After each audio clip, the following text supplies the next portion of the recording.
Hello, welcome back. Last time I showed a little taste of what I've been dealing with in Scaffold Printer. Then after that, the day I recorded that, I had a really weird evening.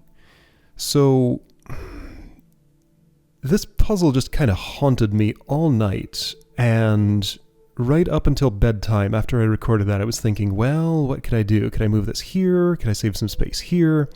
Just like shifting things around in my head, and it just would not leave me alone. So I went to sleep thinking about this puzzle. Often, I don't sleep all the way through the night. I'll wake up like a few hours before I'm supposed to wake up, then lie awake for an hour, then go back to sleep for a couple of hours, then actually get up for the day. In that hour that I had awakened that morning, right before the sun came up, I decided, you know what, this is still on my mind. It's been on my mind while I was sleeping. I'm going to get up and try and solve this puzzle. And I had like an hour of clarity where I was able to implement the idea that was in my head, and I think I have a working solution here. I've verified that this passes the first 3 test cases. But let's talk about first the process of getting there. So let's see, total time spent on this is not actually as large as I was expecting it to be. It's probably the largest of any puzzle, but that was spread out over a couple of weeks overall. So there was this first attempt that I have some video for, but opted not to show. Yeah, so I can't show the process of getting here. I have some of this process, I have none of this process recorded.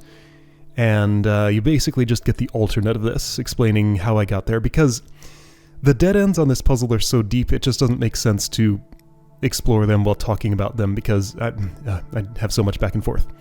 Anyway, so there was this design here.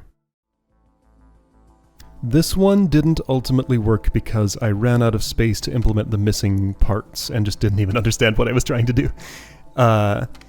So one of the main problems here was that I have the 2 address lines wired together. I discovered how much of a problem that is when I tried to do this. Yeah, this was the last one I showed.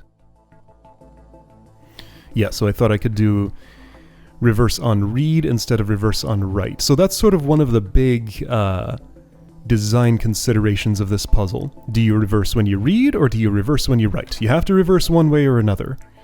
Like, these have to go left to right and right to left. Oh, that one's the same both ways, but all the rest of these, 3 through 8, have to be distinguished that way. So I had 2 separate attempts to do reverse...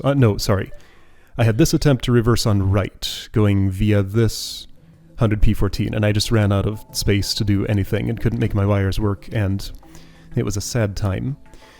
So, right, and this was like 2.5 hours. This was like 45 minutes. The rest of this, I think it was like 2 hours that evening, then the 1 hour of clarity in the morning where I actually figured this stuff out. So what is that, 5.5, 6 hours total? Okay, that's a lot of time. Yeah, this took a while. So anyway, this had lots of problems. I've already gone over what that was. I've already gone over what this was. This, yeah, showed me clearly that address lines couldn't be wired like this. I have not thoroughly tested whether it is possible to reliably write. Like, say I would just send 2 data packets to the same line. Would they reliably arrive, one here and one here? I think the answer is no. Like, I think I've seen... It's essentially a random order that things arrive when 2 things are reading on an XBus line. Yeah, I saw this in...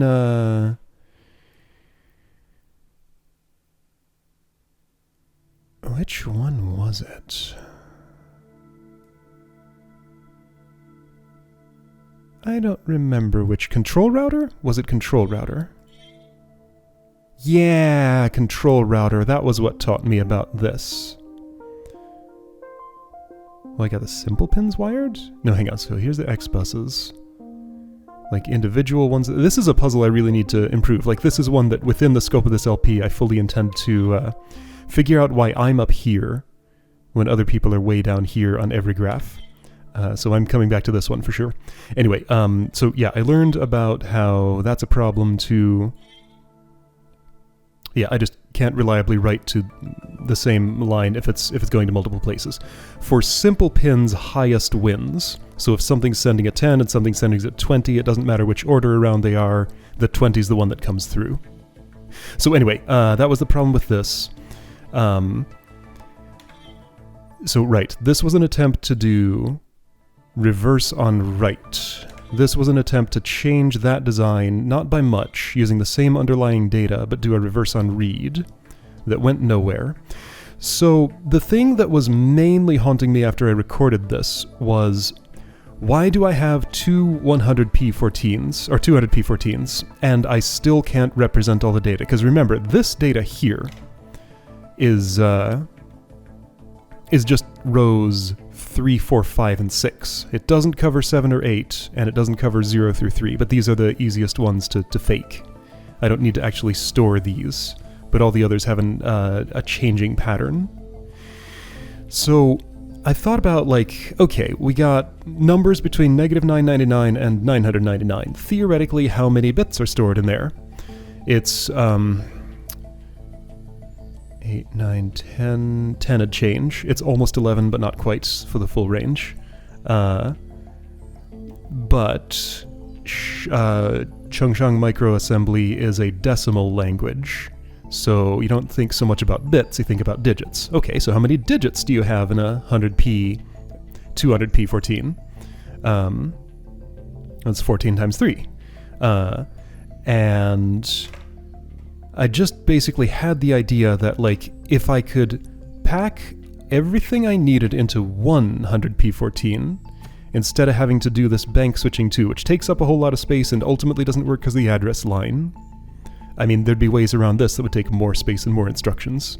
But yeah, bank switching just kind of sucks. So I wanted just one data store to represent all the information I needed here. Because yeah, even with the 2, I don't have everything. I don't have rows 7 and 8.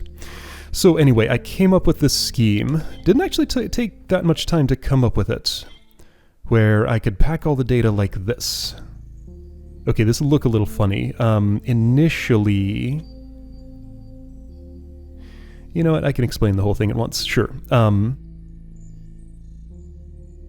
So fundamentally, every one of these, since they all go to DX300, and only one is active at a time, what I realized I could store was the digit position of the 1 in the number that gets sent to the DX300, so that I could use DST, like this, to set it to what was needed for that. And I can just say, like, DST3 is legal in Chongshang microassembly, but it does nothing. So when I have a nothing, when I want a 0, I just DST3 1, and that doesn't affect my number because there is no 4th digit. So nothing is 3, alpha is 2, beta is 1, theta is 0. So these 3 numbers, here, here, and here, are determined by DX300 layout, but they'll always be the same for anybody's implementation of this because you will always put the DX300 right here. That's the only thing that makes sense. So alpha's 2, beta's 1, theta is 0. In other words, theta is 1, beta is 10, alpha is 100.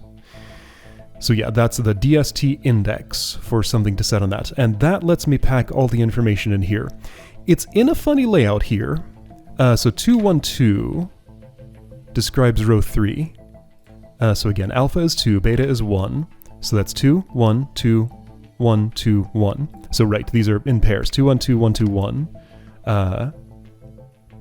is the that pair of things expresses row 3. Originally I had it as 2, 1, 2 here, 1, 2, 1 here, and so on. But I realized I could save myself a sub 3 since I'm faking rows 0, 1, and 2. I don't even have to subtract the 3 to get this back to index 0 because 200p14 is a ring buffer. So I actually just multiply by 2 and let index 6 be the start of that one. The data wraps around. The negative 999s are the dead zone between the end of 8 and the start of 3. Where there's no actual data. Anyway, yeah, so this whole idea, almost one fatal flaw, this was an attempt once again to reverse on read. So I got two 200p14s in here. Yeah, the data store was the most important centerpiece of this, but this is pretty important too. So let's go through this and see how it works. Let's see how far it gets. Almost one fatal flaw. That looks pretty good for the first test case. It only fails a little bit right here. But the way in which it fails is subtle and important and is a fatal design flaw. Which is why I said what I did about the description to this. Hold on, what is this? Almost 2 wire routing issues. What the heck was this? I don't know. This was an attempt to do an evolution of this that does things a little differently, but I couldn't fit the wires, I guess. I don't know. I don't remember that one nearly as well as this one. Yeah, so I spent a while on this. Alright, so you are the entry point. That wiring looks a little inefficient, but this had to be a little bit to the right so that I could access both X0 and X1, because if I put it right here, I only get X0. You needed a bunch of wiring. My MC4000 motor controller did turn out to work pretty well. It wasn't as needy as I thought. Sure, let's start at this end, actually. So this code is, I believe, identical to the one I showed in here.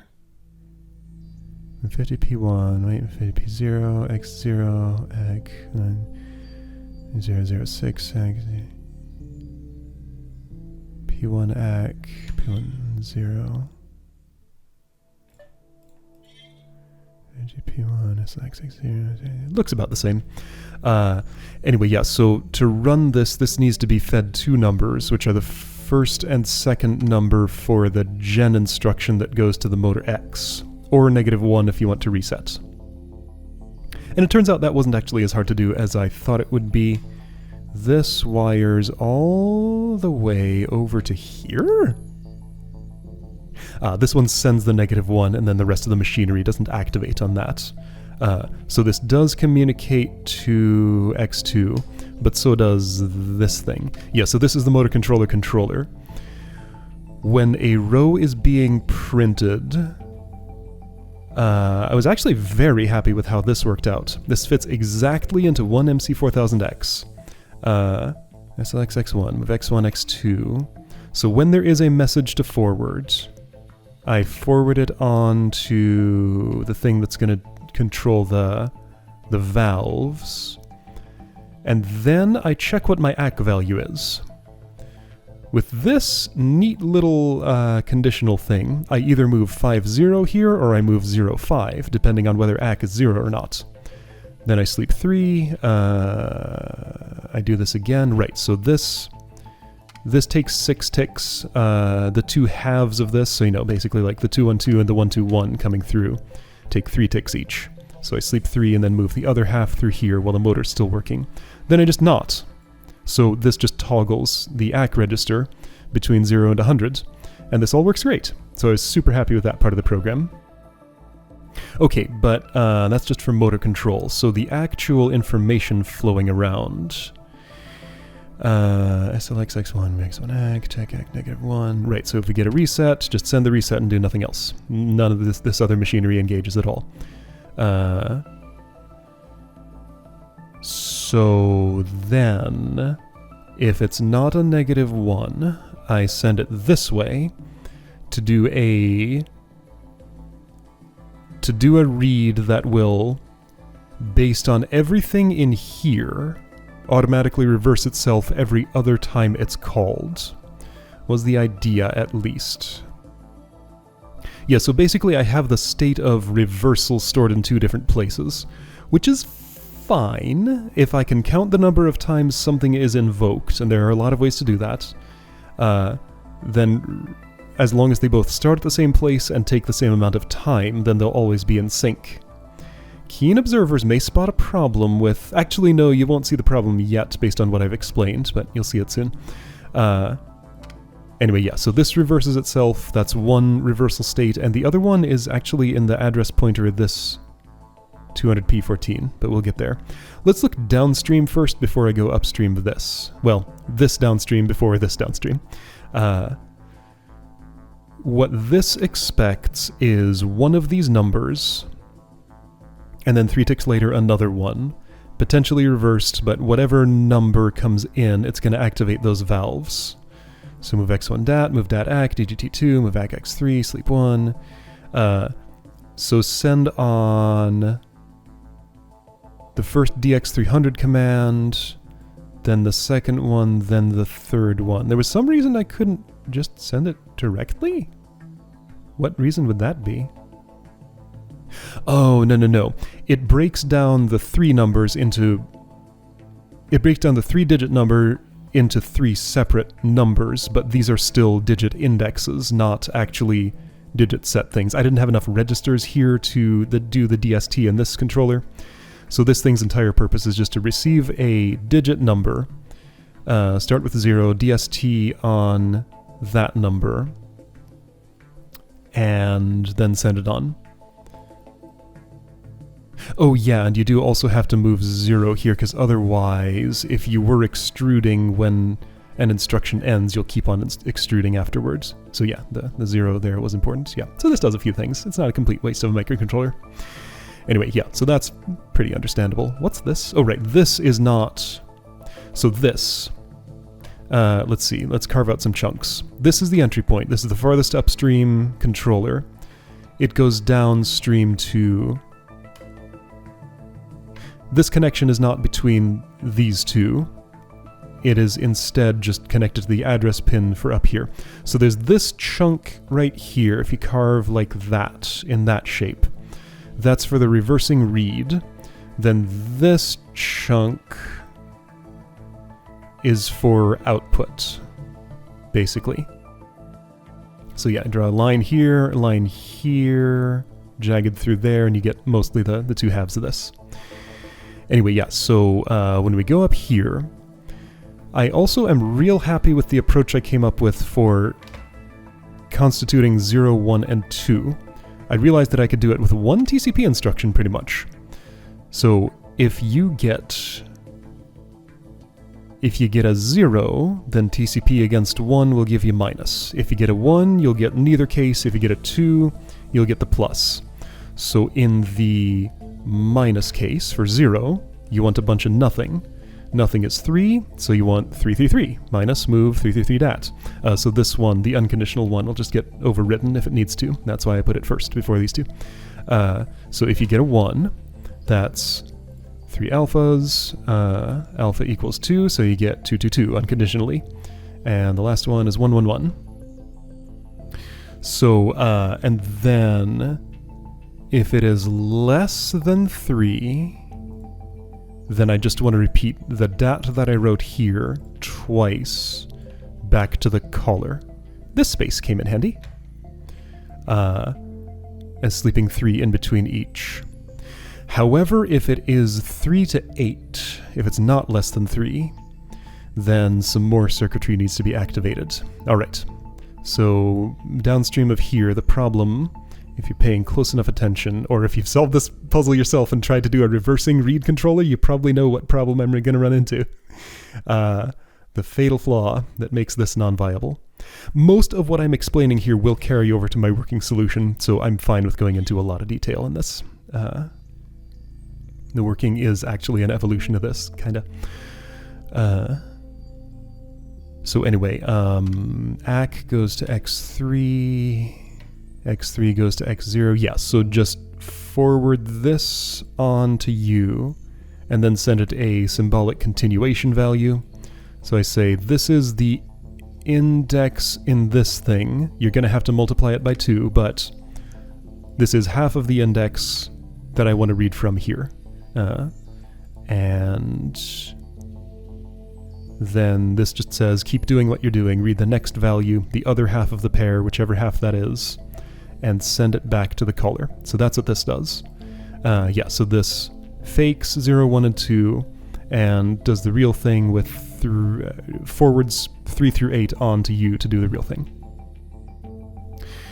So you take what you get. If it's not 999, the continuation value, then multiply it by 2 and set the address of this to that. So this is where I saved that one sub 3 instruction, just because I was able to shift my data down and not have to subtract. Because before I had a sub 3 in between these two lines, I guess.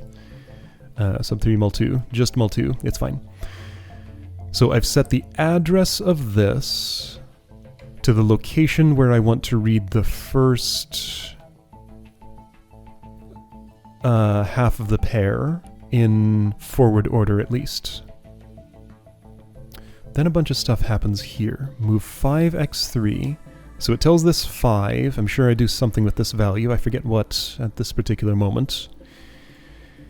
Then I do 3 DSTs, so it's going to send me 3 individual digits that I constitute together and send back to the caller.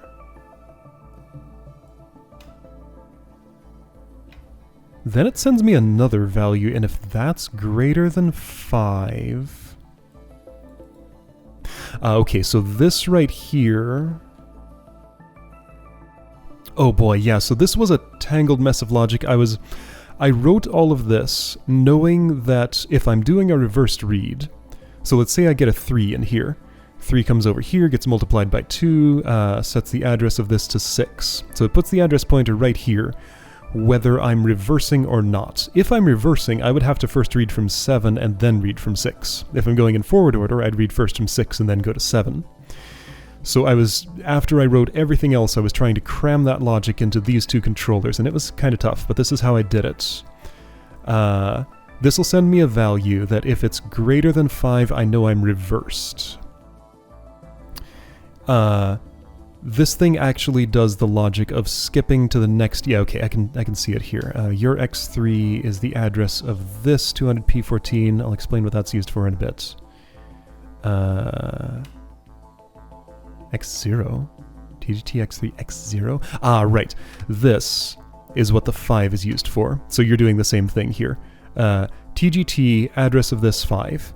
TGT, address of this 5, and simultaneously clear the I/O line.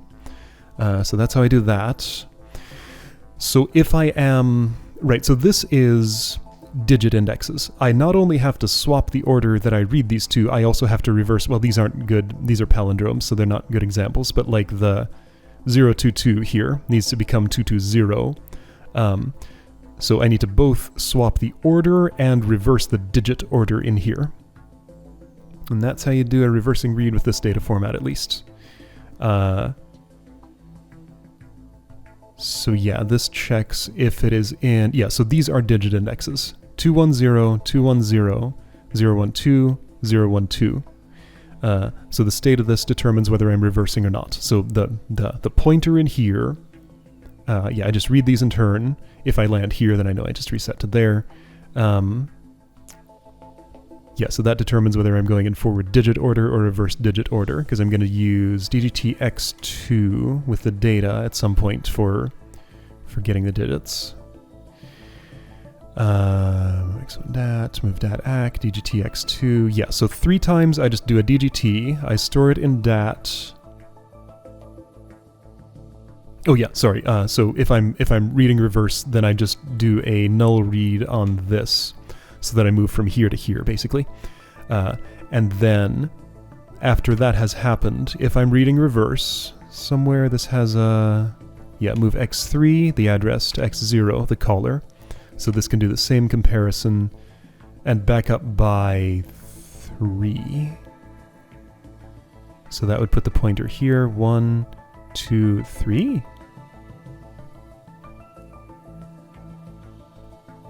Three feels like too many. Shouldn't it be 2?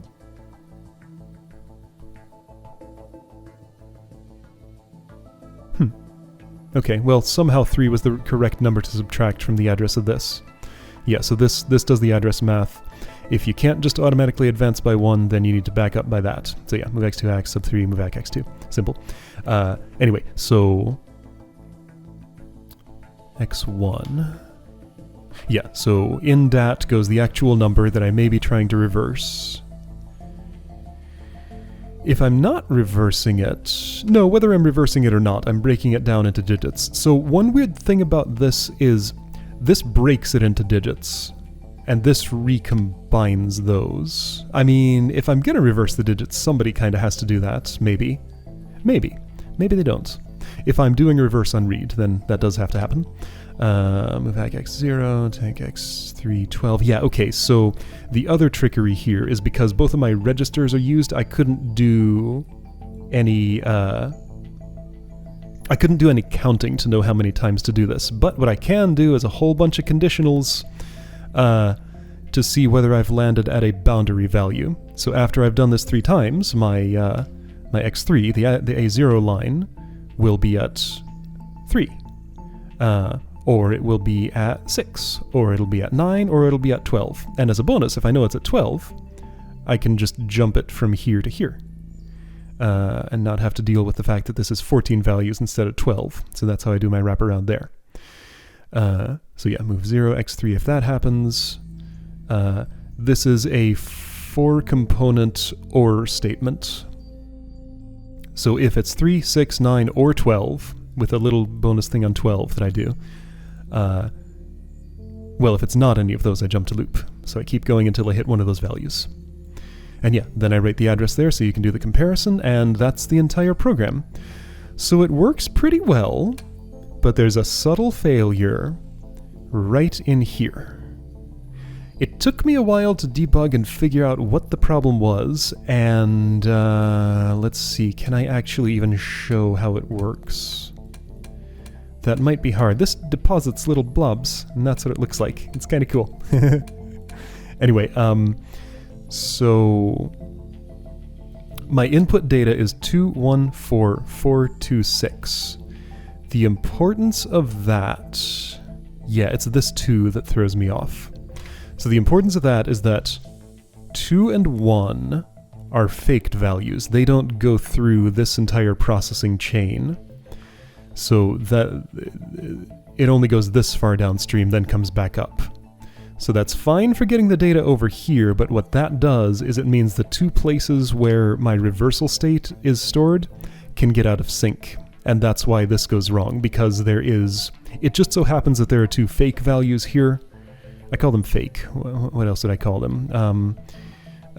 Derived, generated, let's say generated. So 2 generated values come back here, so it's fine. It does them both at once, and does land at the same even oddness of number after that.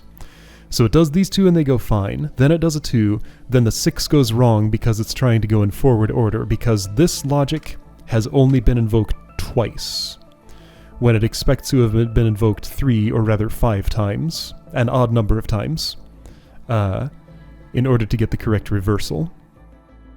So these little peaks here express the pattern of 6, which is the theta. Yeah, so that's supposed to go in reverse. Theta nothing, theta nothing, nothing, theta. Theta nothing, theta nothing, nothing, theta. But what it actually does is theta nothing, nothing, theta nothing, which is the forward order of that. Yeah, and that's all because this has been invoked twice and doesn't reverse the read.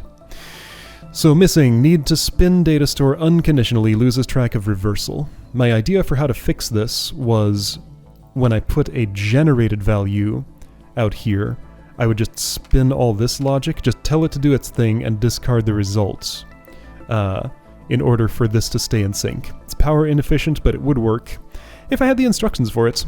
It was impossible as far as I could tell to fit any more instructions on this board in this area. This is completely full and I couldn't find any spare lines. This was completely full and I couldn't find any spare lines. This, because I had already crammed the pair reversal logic in here, and that was already kind of hard to do. If I could append 2 instructions to this MC6000, this would just be... Let's see, I would unconditionally move ACK to X3 and also do the 999. But in the plus case, I would have a move X3 null and another one down here. So when I'm generating a value, I throw away a value from here. Wouldn't look great on my power graph again, but it would fix this problem. But I could not find any way to do it, so that was the fatal flaw of this approach. What did I attempt to do here? Was this a reverse on right implementation? So that's all the way left, so it doesn't use its x1 line. What does this even do? That's like 6 0, make 0 ACK, take ACK negative 1, 3, move back x2. Okay, yeah, so this is the line to the motor control. This one also has one, so that's where this little swapper moved. I think this code is otherwise identical. This code looks otherwise identical to the thing that was in that place in the last solution. I think my wire routing is incomplete here. I had some problem that this couldn't quite work.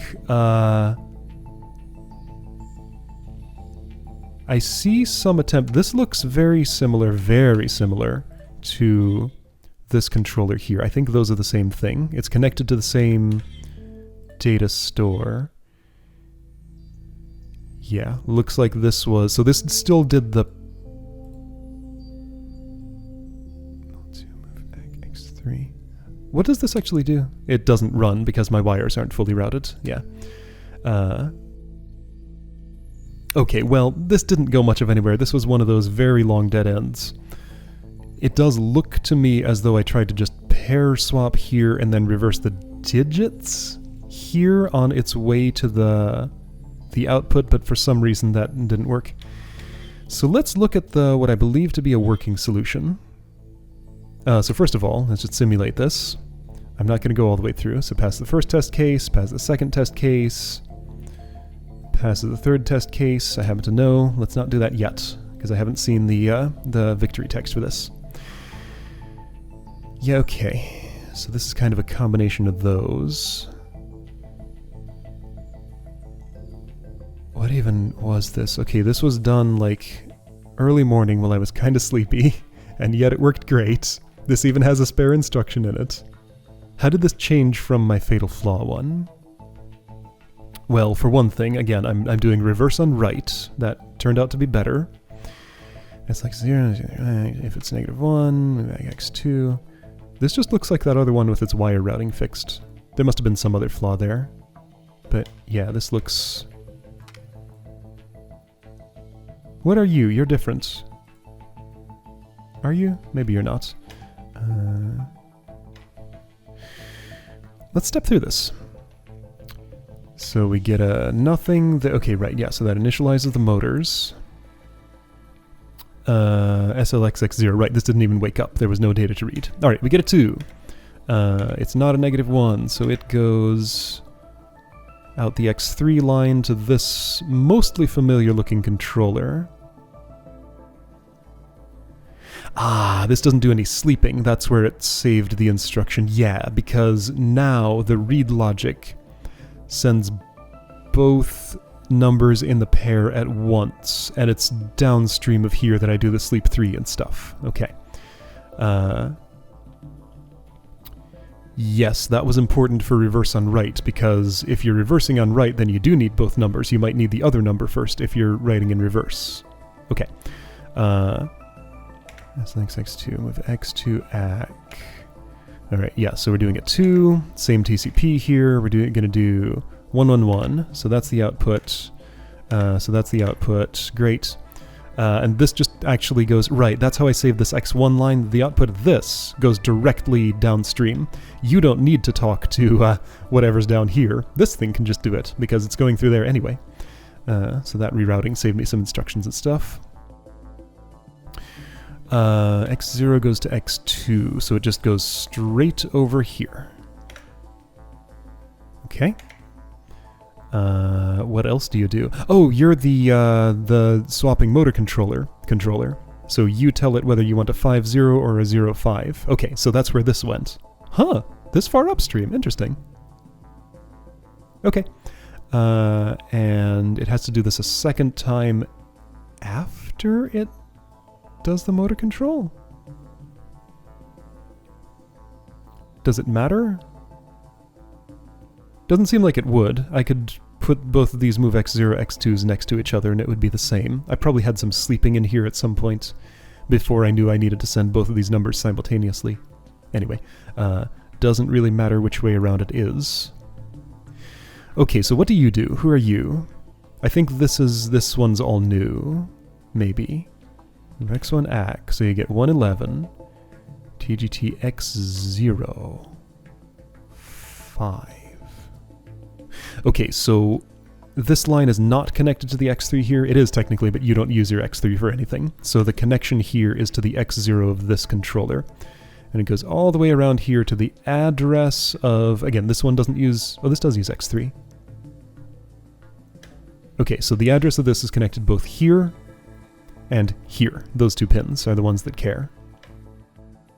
And yeah, that's the list of digit indexes for reversed digit setting, potentially reversed. So yeah, TDTX05, so that's the familiar detect whether I'm reversed logic or not. Detect whether I'm reversed or not logic. MoveAC X3. Let's move X1, X... Yeah, okay, so this is the 3-digit number reverser. So if we're reversed, then I write the second one and then the first one. Otherwise, I write the first one, the one that I read here, and then the second one. Yeah, okay, so this thing's purpose is just to reverse the order of the pair of output numbers when it's appropriate. Great. Then it sleeps 3 and moves the other thing. Yeah, move X1 AC. Yep, that makes sense. So this thing gets two trios of numbers in the correct sequence order, but perhaps not the correct digit order. So it puts that in DAT. I mean, they're all ones here, but they might not be. Moves that to AC and gets the digit at that index and sends that digit on to you through X0. Okay, and then you just set the digit and send it to the DX300 and do exactly what you did before. Yeah, so this is all familiar. You sleep 1, you do the same test to see if you're at a boundary. Keep looping if you're not, and that's the entire program, pretty much. Yeah, okay, sure. Yeah, so there's a lot less special casing here because I'm doing the reversal for everything coming out of here, so I can't have, it is still technically restored in 2 places, but one is strictly downstream from the other. So in the AC register of here, you know the forward or reverse state, and in the location of this thing's A0 pointer, you know the forward or reverse state. And those are where it's stored. And yeah, this isn't often some additional branch that doesn't get invoked when I'm generating values. And yeah, I think I've stepped through that enough, and it works. Cool stuff. All right, let's see this puzzle complete. I've been waiting days for this. Whoa, that's weird. Okay, that was a whole bunch of nothings on top. Okay, lines of code, very average. Power usage, extremely below average. Cool. Production cost, a little above average. That's fine. For this, I'll definitely take that hit. Cool. Great. Lisa is very busy at the moment, but instructs me to pass along her thanks. Okay. I was wondering if this was like the final puzzle here. It didn't feel story-wise final, but difficulty-wise? Well, Harvest Time could have been that too, but this was harder than Harvest Time. It took me longer. Apparently there's a harder Harvest Time in the Puzzle Vault, so maybe that'll be even worse than this. Anyway, yeah, so sorry for not being able to show that full process, but it was just a weird experience that was not conducive to recording. At least you get my explanation, and my genuine reaction at seeing this actually solved for the first time. Not that there's much there, but you know. Alright, so this obviously has to do with those. Oh boy. Alright, gonna read about some weird stuff next time. Sounds good. Alright, I'll see you then.